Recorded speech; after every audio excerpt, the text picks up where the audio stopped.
questions. Okay. Whenever you're ready. Yeah.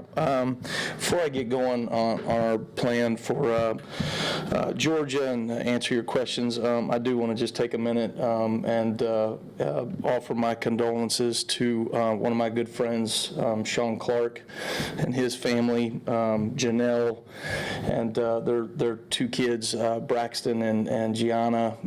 Just to hear of his passing, the last couple of weeks we've gotten updates, and just a sad moment. And you think about a person that I would want my sons to be coached by. I can't think of anybody in this profession that better than Sean Clark.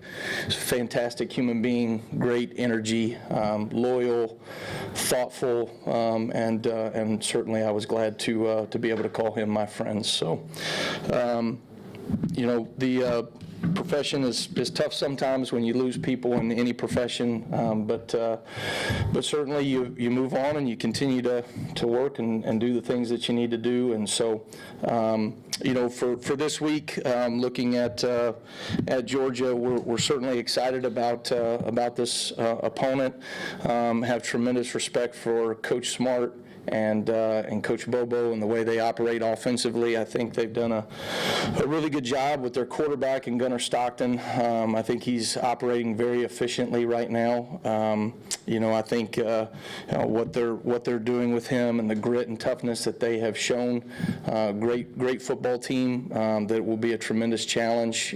They've shown some grit and toughness on the road as they showed in last week in Knoxville, and that's something that we've got to become more consistent as a football team of how we handle adversity on the road, and can't think of a better place than being able to test and prove that than Athens, Georgia this upcoming Saturday. So looking forward to the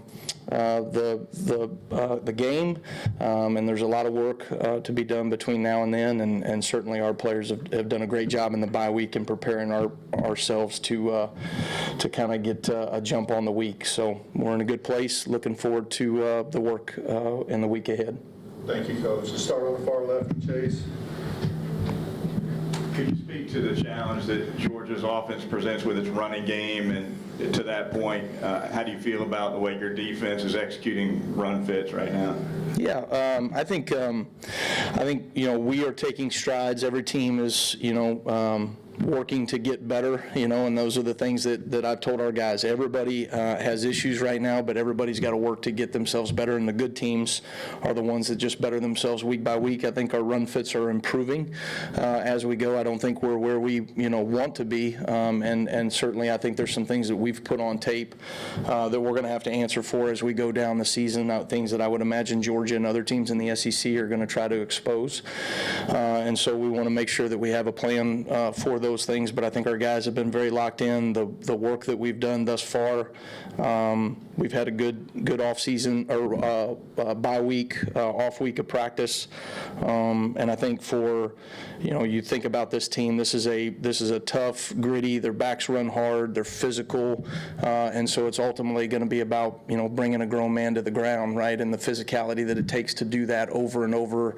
Because I think Coach Bobo does a really good job of just staying committed to the run game as it goes on, and those are like body blows in a boxing match, right? You got to be able to match pound for pound for as many times as they want to run the ball. Let's go to the opposite side. Nick on the front right. Yeah, follow up on that question about defending the running game. Gunnar Stockton, I think, leads them in rushing touchdowns so far this season. What do you see from him on the ground, what he can do, and how you guys need to defend him? I think they do a really good job with Gunnar in the run game. It's just enough to keep you honest. You see the run game at the right time, certainly third downs and red zone, and those are things that will always be the case for offenses.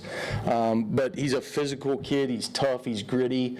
He's willing to get the yards. In the read game, he makes the right decisions the vast majority of the time, and so he has certainly brought an element to their run game that maybe they didn't have as much with Carson a year ago, and I think that's something that that certainly we're going to have to account for. Staying on the front row, right in the middle, Tony. What have you seen from the progression of your pass rush? How do you think that's coming along? I think we're taking steps in the right direction. I think we'll know a lot more as we move into SEC play, and we'll know a lot more about our ability to pass rush, after Saturday. So going up against a good team and a good offensive line, big, physical, and certainly they've got great athletes. And so I think pass rush is, you look at it through different facets, just as a four-man rush, how you're blitzing, how you're simulating pressure. But certainly I think just when you look at our defensive line and outside linebackers that are rushing off the edge, I think we're taking steps in the right direction. But I'm excited to see the progression on Saturday. Let's go to Kennington on the back right. Georgia's screen game has been a pretty prominent part of their offense through the first few weeks. How would you assess how your defense has, shedded blocks and tackled in open space, and how do you emphasize those points in the season? Yeah, I think they've done a fantastic job in their perimeter screen game. You look at the screens, you look at the actual, double screens and slip screens and tunnel screens and all those things, and then just the perimeter now screens that they're getting out there. They're blocking on the perimeter at a very high level. You can tell their wide receiver room takes pride in it. They do a good job of taking good angles and breaking tackles. I think that's certainly going to be an element to the game that we have to defend. For us, we have been a pretty consistent space tackling team. That's certainly something that's going to have to show up on Saturday because they're going to test you. They're going to stretch you laterally the width of the field and make you defend, all 53 yards there laterally. So for us, that'll be a good challenge. Standing up all the way in the back left.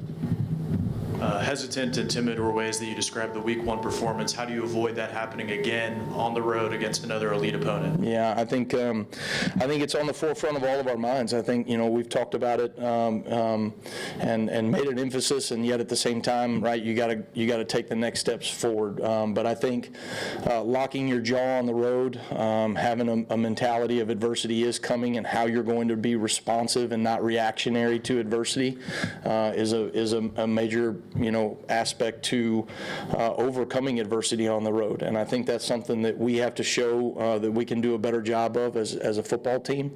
I think it's something that we have stressed to our players. Our players have taken great ownership of it. Our coaches have taken great ownership. We've got to make sure when adversity comes that as a sideline and as a football team, we're ready to go, not just mentally, but physically respond, emotionally respond in that moment. And something that, I'm looking for the opportunity to respond to adversity. I think us as a coaching staff, us as a defense, that's something that we're, kind of looking forward to the opportunity to showing. Staying on the left side, we'll go to Katie, second row. What is the possibility of getting Tim Kane back, even if it's in limited reps, just bring for this defense from an on-field perspective and his leadership? Yeah, Tim will be back for the game. He's done a great job. Has been practicing, the last couple of days here and has looked pretty good. And so, credit to him and Jeff Allen and our staff for getting him ready to go. So excited certainly to have him back. Just the physicality that he brings, the experience, the block recognition, the ability to get off of blocks, and certainly what he does for us, not only in the run game, but I thought he has taken some strides in pass rush as well from an interior pass rusher. And so excited to have him back this week. All right, we got two more questions. Let's go to Colin, front left. Kind of back to the whole road game adversity thing. Has there been any change in conversation, change in approach in terms of, road atmosphere, how you guys talk about road games? Like, what does that look like between you and the rest of the coaching staff? Yeah, conversations that we have. I think Coach DeBoer has a very good pulse for our football team right now. I think we've made some adjustments to give ourselves the best chance to be able to play responsive football on the road in adverse situations. And so, for us as a football team, it's a mindfulness. I think our players, they're great young men, they're great kids. They get whatever we emphasize, we tend to get from our players. And so, we have made that a huge point of emphasis. I think you've seen that at home in the energy and juice that we've brought from our sideline, the passion that our guys have played with the last 2 games. But there's a difference when you have to go on the road, particularly in the SEC and in a hostile environment, and respond to adversity. I thought at times we have been a team, that has been reactionary to adversity, and we've got to be more responsive. It's at the forefront of our minds, and I expect to see a very responsive football team on Saturday. All right, let's finish up with Emily Grace right on the front row and below. Hey, Coach, what elements of this defense do you feel like you were able to fine-tune with this extra prep time, and how do you expect that to translate on Saturday? Well, the first thing is you look at like some self-scout things. What have we put on tape? What are we going to have to answer for as the season goes on? What are we doing well? What do we need to continue to show and do more of? So those are different elements, personnel, matchups, all those types of things. But I think for us, keeping the main thing. I think getting our cleats in the ground, identifying where the ball declares, and then playing a swarm D football mentality. And I think that's something that our players have kind of leaned into. We have done a good job of really the last year and a half here of playing with great offensive recognition that did not show up really any way near the standard in the first game.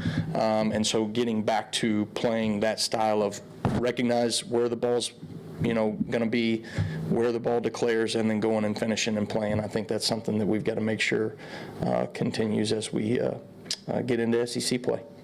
All right, thank you. All right, thanks, guys. Roll Tide.